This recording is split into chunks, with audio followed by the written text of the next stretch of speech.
Ben Salam has been facing increasing backlash from drivers like Hamilton and Russell over the proposed changes to Appendix B, which were hinted at by the FIA president.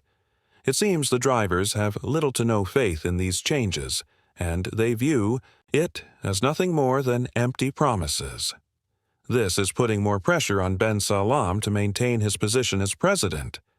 But does the criticism from Russell and Hamilton highlight a deeper issue? Where does this leave him within the larger structure of the governing body?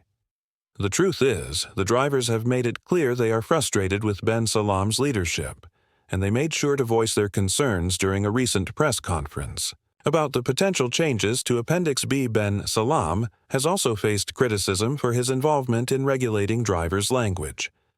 The F1 drivers have been vocal about their disapproval of the president's approach, especially when it comes to managing what they can or cannot say.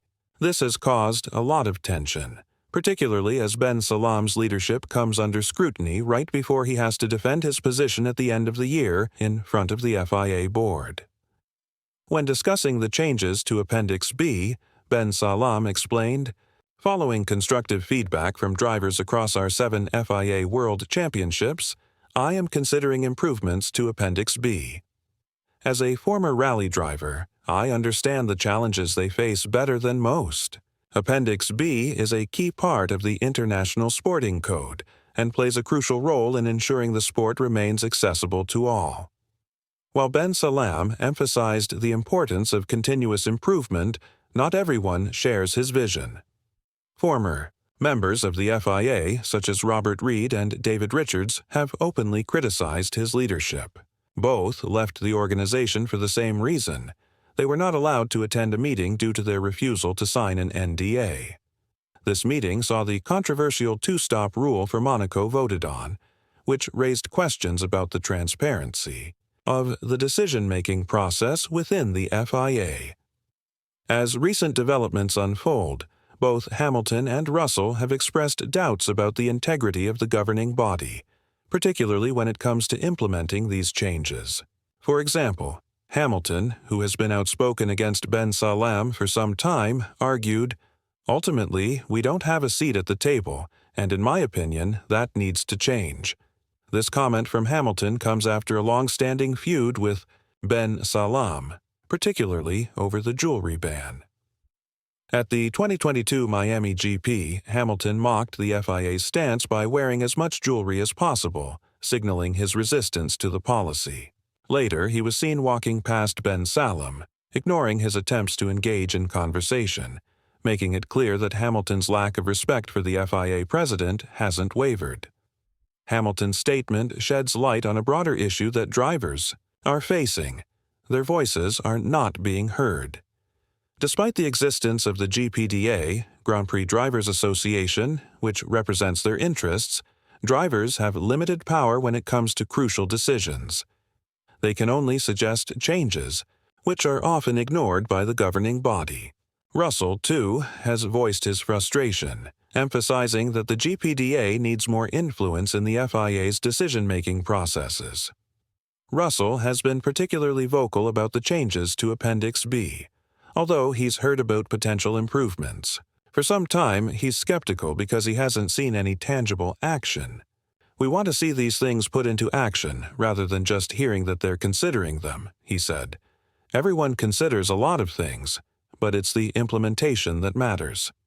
The real problem for F1 drivers is the lack of synchronization between them and the FIA.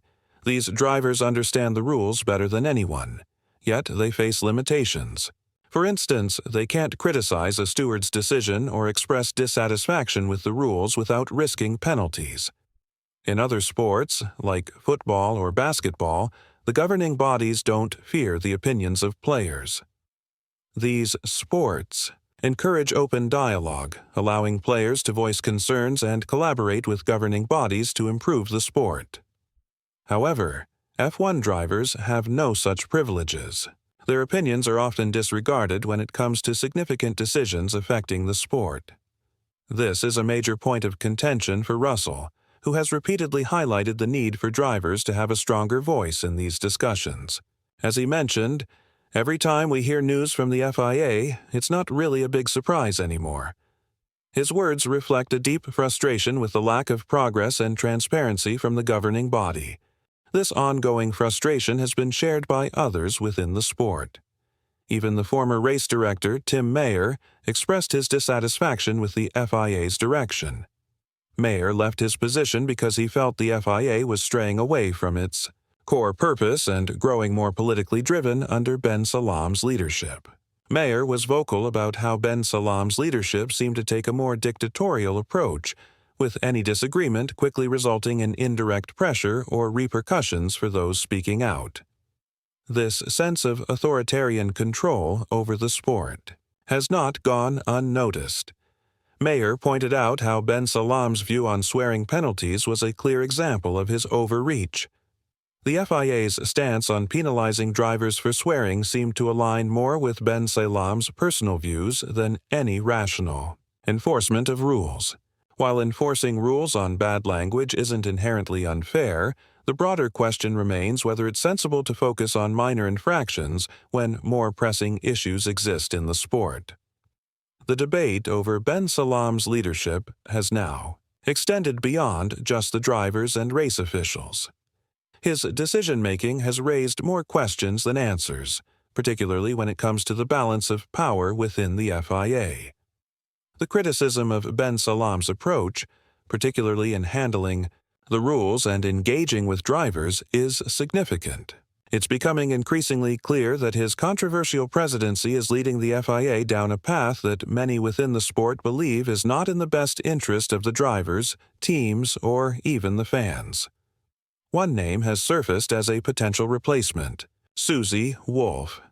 Wolff, with her vast experience and leadership within motorsport, could bring the change many feel is desperately needed. She is seen as someone who understands the sport deeply and would advocate for inclusivity and progress, especially for minorities and women.